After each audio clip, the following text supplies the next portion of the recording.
इस बिल्कुल मैंने अपने फेस के अकॉर्डिंग ली, फिर भी मेरी बेस जो है ना वो ब्लैक हो गई, डार्क हो गई, खराब हो गई। अस्सलाम वालेकुम जी, आई होप आप सब बिल्कुल ठीक ठाक होंगे, खैरियत से होंगे। प्रोफेशनल मेकअप कोर्स के क्लास 5 में आप सबका बहुत बहुत वेलकम। हमने लास्ट वीडियो में देखा कि फाउंडेशन की सिलेक्शन कैसे की जाए, अंडरटोन्स को कैसे जाना जाए। तो आज जो है ना वो हम ये जानेंगे कि किस तरह से फाउंडेशन के ऑक्सीडाइजेशन से बचा जाए। जो फाउंडेशन ब्लैक हो जाता है ना, जैसे हम लगाते हैं भले से वो मैच करे स्किन पे, फिर भी ब्लैक हो जाता है, तो उसको पूरा सीखेंगे। मिक्सिंग मैचिंग फाउंडेशंस की किस तरह से, कस्टमाइजेशन किस तरह से की जाए जो प्रोफेशनली की जाती है, तो वो सब सीखें। मेरे चैनल पे न्यू है तो प्लीज़ सब्सक्राइब कर दीजिएगा, ठीक है। एक बात जो मेंशन करना बहुत ज़रूरी है, ये जो ब्लैक और डार्क ब्राउन और ब्राउन स्किन टाइप्स होती हैं, स्किन टोन्स होती हैं, इनका भी जो है अंडरटोन कूल हो सकता है, यानी कि पिंकिश हो सकता है। ज़रूरी नहीं है कि आप इस तरह के लाइट शेड के हों या फेयर के हों फेस आपका, तभी आप कूल अंडरटोन में आएंगे। आप अगर आपका कलर डार्क ब्राउन है, ब्लैक है, तब भी आप कूल अंडरटोन में आ सकते हैं। और अगर आप बहुत फेयर हैं तभी भी आप जो है वार्म अंडरटोन में आ सकते हैं। एक बात आपने याद रख लेनी है कि undertone has nothing to do with your skin tone, ठीक है। अंडरटोन अलग है, स्किन टोन अलग होता है, सही है। तो अंडरटोन भले से आप जितने भी फेयर हैं, आपका येलो भी हो सकता है, वार्म। चलिए जनाब, अपनी कॉपियाँ शॉपियाँ नोटबुक्स वगैरह निकालिए और जल्दी से नोट करना शुरू कर दीजिए। तो सबसे पहले लिखना है राइट शेड ऑफ फाउंडेशन और बेस की ऑक्सीडाइजेशन क्या होती है। ये ऑक्सीडाइजेशन क्या होती है, बहुत बार ये वर्ड सुना होगा, ऑक्सीडाइज ऑक्सीडाइज, ये क्या है भाई, आखिर होता क्या है? मसला नहीं, मैं बताती हूँ कि ये ऑक्सीडाइजेशन क्या है। सबसे पहले तो अगर आप जो है ना प्रेजेंट लिखने वाले हैं तो प्रेजेंट मत लिखिएगा, मैं कुछ आपको बताऊंगा वो लिखिएगा, ठीक है। क्वेश्चन एंड में करेंगे के तौर पे।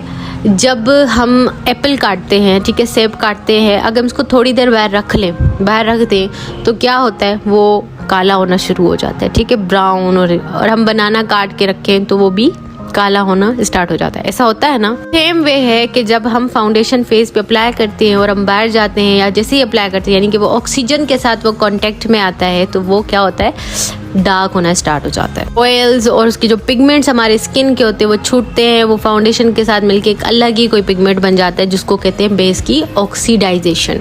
अब इस बेस की ऑक्सीडाइजेशन के क्या वजूहात हो सकते हैं और क्या मसाइल हो सकते हैं, वो भी हम डिस्कस करेंगे। और इसको किस तरह से प्रिवेंट किया जाए कि बेस की ऑक्सीडाइजेशन से बचा जाए। क्योंकि देखिए, अगर आपका कलर भले से कोई भी आपका कलर है, अगर आप अपने फेस पे एक मैचिंग फाउंडेशन शेड लगाते हैं और फिर वो ही डार्क हो जाए, तो वो एक अजीब सा पिगमेंट बन जाता है आपके फेस पे। क्या हो सकती हैं कि आपने CTM स्किप कर दिया। CTM क्या है, इसके लिए आपको फर्स्ट वीडियो देखनी पड़ेगी, फर्स्ट क्लास। फिर जो है आप स्किप करते हैं न्यूट्रलाइजेशन, यानी कि कंसीलिंग या फिर कलर करेक्शन नहीं करते हैं बेस लगाने से पहले। उसके बाद क्या, स्किपिंग सेटिंग, यानी किसी पाउडर के साथ सेट नहीं करते बेस को, बस यूं ही छोड़ देते हैं एंड देन वो जो है वो ग्रे हो जाती है, ब्लैक हो जाती है। ग्रे होना अलग है, ऑक्सीडाइज होना अलग है, ठीक है।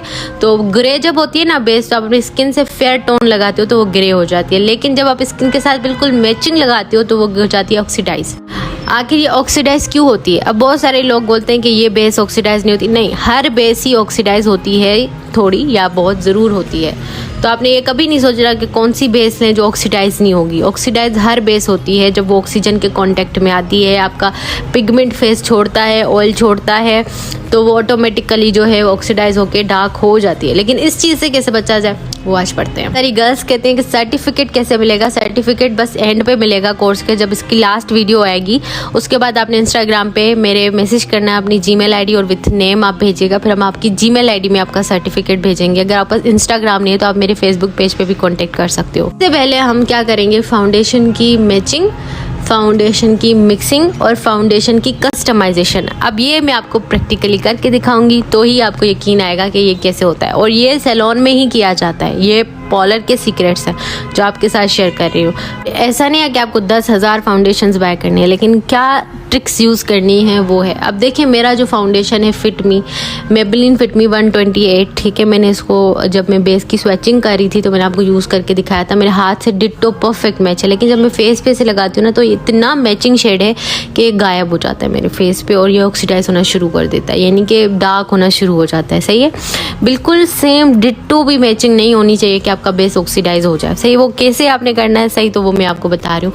अब ये जो है ना 120, अब ये मैं लगाऊंगी, मेरा बेस ग्रे हो जाएगा क्योंकि ये मेरे स्किन से फेयर है और ये ग्रे हो जाएगा। जब मेरे फेस पे ना ये लगेगा तो ये ग्रे हो जाएगा। अब वाइट चीज़ किसी ब्राउन पे लगेगी तो वो क्या होगा, ग्रे होगा ना। एक दूसरी बात मैं आपको कह दूं कि आपका जो भी कलर है ना, आप बहुत प्यारे हो। ये मैं नहीं कह रही, ये अल्लाह कहता है, ठीक है ना, कि हमने सबको खूबसूरत बनाया है। तो हम कौन हैं जो कहें कि हम खूबसूरत नहीं। पहला जो प्रोफेशनल मेथड है ना, वो होता है 2 फाउंडेशंस को आपस में मिक्स करना। जैसे हमने कहा मिक्सिंग ऑफ फाउंडेशंस, एक अपने स्किन टोन से लाइट और एक अपने स्किन टोन जैसा फाउंडेशन, यानी एक सफ़ेद और एक थोड़ा सा अपने स्किन टोन जैसा। अब जब आप इन दोनों को मिक्स करोगे ना, तो एक बहुत ही खूबसूरत शेड बनेगा जो कि आपकी स्किन से बहुत ज़्यादा फेयर नहीं होगा, पर यह होगा कि जब वो ऑक्सीडाइज होगा तो आपके स्किन टोन का बनेगा, ठीक है। क्योंकि जब हम बिल्कुल मैचिंग स्किन से फाउंडेशन लगाते हैं ना, तो वो ऑक्सीडाइज होके डार्क हो जाता है, किसी और के स्किन टोन का फाउंडेशन बन जाता है। लेकिन जब हम 1-2 फाउंडेशन मिक्स करके लगाते हैं ना, तो हमारे स्किन से थोड़ी देर के लिए लाइट दिखता है, लेकिन उसके बाद वो सेम टू सेम हमारे स्किन जैसा हो जाता है और बिल्कुल अजीब नहीं लगता। क्योंकि अजीब तो तब भी लगता है ना जब हमारी स्किन में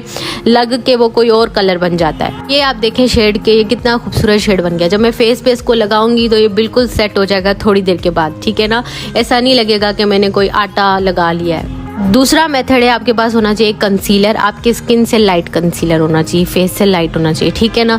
आपने क्या करना है, अपने फाउंडेशन के अंदर वो कंसीलर मिक्स कर देना, या फिर आपने पहले फाउंडेशन लगा लेना है फेस पे, उसके बाद कंसीलर आपने अपने जो है ना अंडर आइज पे, अपर लिप्स पे, थोड़ा सा टी जोन जो मैंने आपको बताया था वहाँ पे कंसीलर लगा लेना है। इससे भी आपका जो बेस है ना वो ग्रे नहीं होगा, इससे भी आपका जो बेस है ना वो ऑक्सीडाइज होके डार्क और अजीब नहीं लगेगा। अब मैंने मिक्स किया, अब आप देखें 2 अलग अलग शेड बन गए। ये मोस्ट अफोर्डेबल जो है एक मेथड है कि आपने पाउडर जो है अपने बेस से थोड़ा फेयर रखना है।